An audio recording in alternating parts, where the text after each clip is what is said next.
पश्चिम बंगाल की शुभेंदु सरकार के आदेश के बाद राज्य के सभी सरकारी और सरकारी सहायता प्राप्त स्कूलों में मॉर्निंग असेंबली के दौरान आज से वंदे मातरम गाना अनिवार्य कर दिया गया। मौलाना साजिद रशीदी ने भी वंदे मातरम गाने को लेकर आपत्ति जताई है।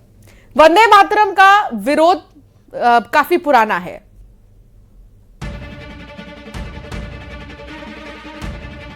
पश्चिम बंगाल की शुभेंदु सरकार के आदेश के बाद राज्य के सभी सरकारी और सरकारी सहायता प्राप्त स्कूलों में मॉर्निंग असेंबली के दौरान आज से वंदे मातरम गाना अनिवार्य कर दिया गया है।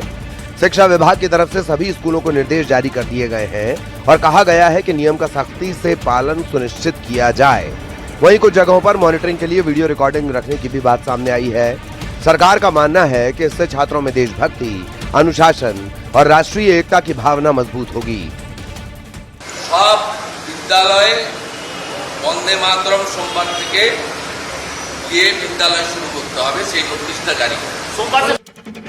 ऑल इंडिया इमाम एसोसिएशन के अध्यक्ष मौलाना साजिद रशीदी ने भी वंदे मातरम गाने को लेकर आपत्ति जताई है। मौलाना साजिद रशीदी का कहना है कि आजादी की लड़ाई के वक्त 6 पंक्तियों को हटाया गया था जिन पर ऐतराज था। अब सरकार ने उसे फिर से जारी कर दिया है। ये इस्लाम की आस्था के विपरीत है। इसके रेजुलेशन में वो आखिर की पंक्तियां जिन पर ऐतराज था वो हटा दी गई थी। अभी तक वही चल रहा था, लेकिन इस सरकार ने आकर, बड़ा दुख होता है कि सरकार भी भेदभाव करती है। इस सरकार ने आकर वो 6 पंक्तियां फिर जारी कर दी और कहा कि इसको पढ़ना अनिवार्य है। 19 है। दूसरी बात यह है कि जब राष्ट्रगान हमारे पास है और उसको सभी लोग सहमति के साथ गा रहे हैं और उस पर कोई विवाद भी नहीं है, फिर भी आप एक नया गीत लाकर जो है उसको राष्ट्रगान से ज़्यादा बड़ा बनाना चाहते हैं। इसके लिए तो पहले पार्लियामेंट में आपको एक कानून पास करना पड़ेगा कि साहब राष्ट्रगान अब ये नहीं, ये रहेगा, तभी तो आप उसको अनिवार्य कर सकते हैं।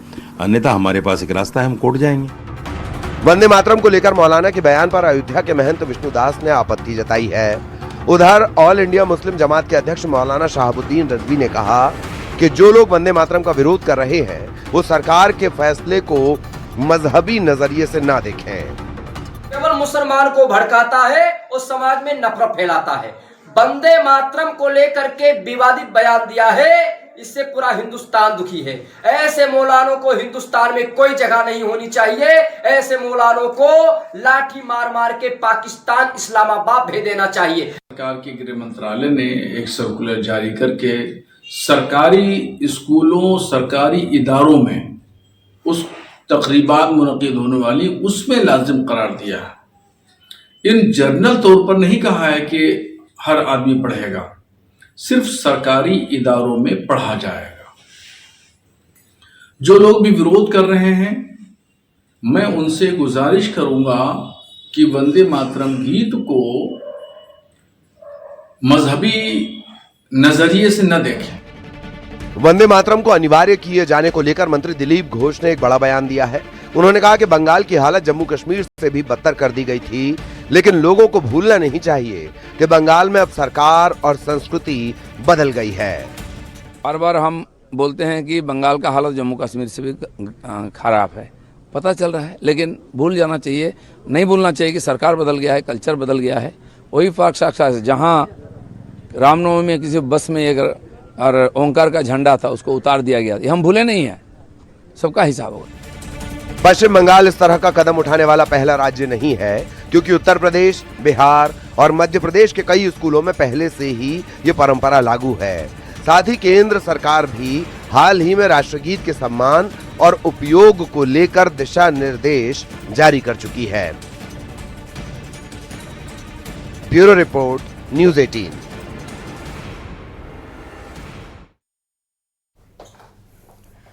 तो वंदे मातरम का विरोध बहुत पुराना है और ये विरोध वंदे मातरम के कुछ छंदों को लेकर है। बता दें कि ये विरोध जो है काफी पुराना तो है ही। इसमें देवी दुर्गा, मां लक्ष्मी और सरस्वती मां की वंदना करने की बात कही गई है, जो इस्लाम में स्वीकार्य नहीं है, क्योंकि इस्लाम मूर्ति पूजा को नहीं मानता और इसलिए वंदे मातरम को लेकर विरोध की स्थिति अक्सर बनी रहती है। चलिए अब आपको वंदे मातरम पर विरोध की पूरी टाइमलाइन बताते हैं। 1937 में मुस्लिम लीग ने इस्लाम विरोधी बताया इसे, और इस्लाम में राष्ट्र को मां मानकर वंदना करना गलत है। इस्लाम धर्म में इसको शर्क माना जाता है। इतना ही नहीं, शर्क मतलब खुदा के बराबर रखने से है।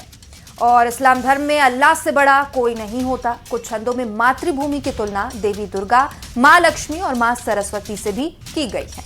मूर्ति पूजा इस्लाम धर्म में अस्वीकार्य है। वंदे मातरम के कुछ छंदों को लेकर विरोध अब किया जा रहा है। अब 2009 में कुछ संगठनों ने फतवा भी जारी किया था। केंद्र ने पूरा वंदे मातरम गाना अनिवार्य कर दिया है। केंद्र के बाद राज्य ने इसे अनिवार्य कर दिया है। नमस्कार, बहुत स्वागत है आपका। खबर असरदार देख रहे हैं आप। मैं हूं आपके साथ सृष्टि शेखर। नमस्कार, मैं हूं आपके साथ अंशिका पाठक। हमारे खास शो खबर असरदार में सबसे पहले बात होगी नमाज की। बकरीद से पहले उत्तर प्रदेश में सड़क पर नमाज को लेकर सरकार ने तस्वीर साफ कर दी है, यानी अब सड़क पर नमाज नहीं होगी। बकरीद से पहले सीएम योगी ने साफ कर दिया है कि अगर नहीं माने तो सही कर दिया जाएगा। चलिए अब आपको बताते हैं सीएम योगी ने सड़क पर नमाज को लेकर क्या कहा।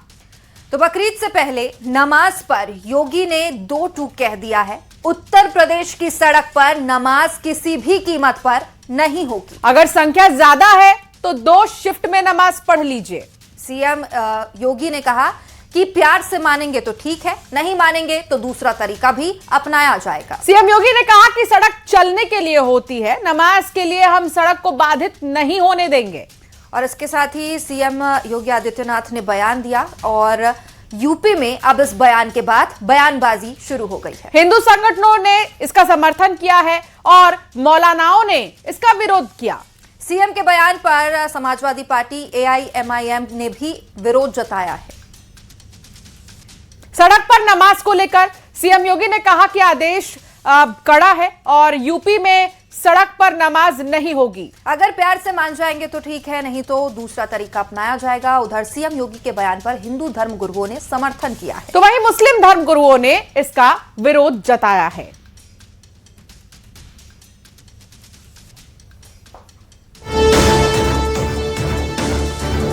सड़क पर नमाज को लेकर सीएम योगी ने कड़ा आदेश दिया है। सीएम योगी ने कहा कि यूपी में सड़क पर नमाज नहीं होगी। प्यार से मानेंगे तो ठीक है, नहीं मानेंगे तो दूसरा तरीका अपनाएंगे।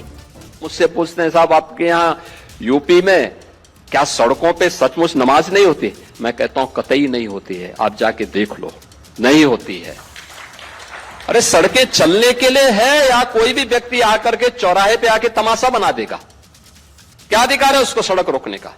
आवागमन बाधित करने का कौन सा अधिकार है? जहां उसका स्थल होगा वहां जाके करें। उन लोगों ने मुझसे कहा साहब कैसे होगा, हमारी संख्या ज्यादा है। हमने कहा शिफ्ट में कर लो, तुम्हारे घर में रहने की जगह नहीं है तो भाई संख्या नियंत्रित कर लो। मुफ्ती अब्दुल्ला नदवी ने कहा कि नमाजियों की सुविधा के लिए प्रशासन को विशेष इंतजाम करने चाहिए। सांप्रदायिक सौहार्द और व्यवस्था बनाए रखने के लिए ये कदम जरूरी है। सीएम योगी के बयान पर मुस्लिम स्कॉलर साजिद रशीदी ने कहा कि योगी जी को ऐसी भाषा का इस्तेमाल नहीं करना चाहिए था। तो अखिल भारतीय संत समिति ने सीएम योगी के फैसले का समर्थन किया है। योगी जी का एक बयान सामने आया है जिसमें उन्होंने कहा है कि नमाज शिफ्टों में पढ़ो, मान जाओ, अगर नहीं मानोगे तो तरीका दूसरा भी है। ये बात ठीक है, मैं इस बात से सहमत हूं कि नमाज सड़कों पर नहीं पढ़नी चाहिए। बिल्कुल तमाम मुसलमानों को इस वक्त में मान जाना चाहिए और योगी जी की इस धमकी से समझ जाना चाहिए कि योगी जी कहना क्या चाहते हैं। योगी जी ये कहना चाहते हैं कि मुसलमानों तुम्हारी अब खैर नहीं है, इसलिए खैर इसी में है कि लोग मस्जिदों में नमाज पढ़ें, शिफ्टों में पढ़ें और सड़कों पर नमाज न पढ़ें।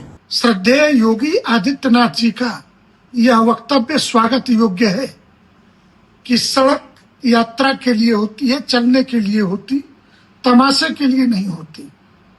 जिस प्रकार विभिन्न पर्वों पे सड़कों पर नमाज पढ़ने की प्रवृत्ति पूरे देश में बढ़ी, यह प्रवृत्ति ठीक नहीं है। नमाज के लिए ही मस्जिदें हैं और यात्रा के लिए सड़कें होती हैं। योगी के नमाज वाले बयान पर सियासी गलियारों में बयानबाजी शुरू हो चुकी है। सपा सांसद वीरेंद्र सिंह ने कहा कि सीएम ऐसे बयान जारी करते रहते हैं ताकि मुस्लिम समाज अपने आप को प्रताड़ित महसूस करे।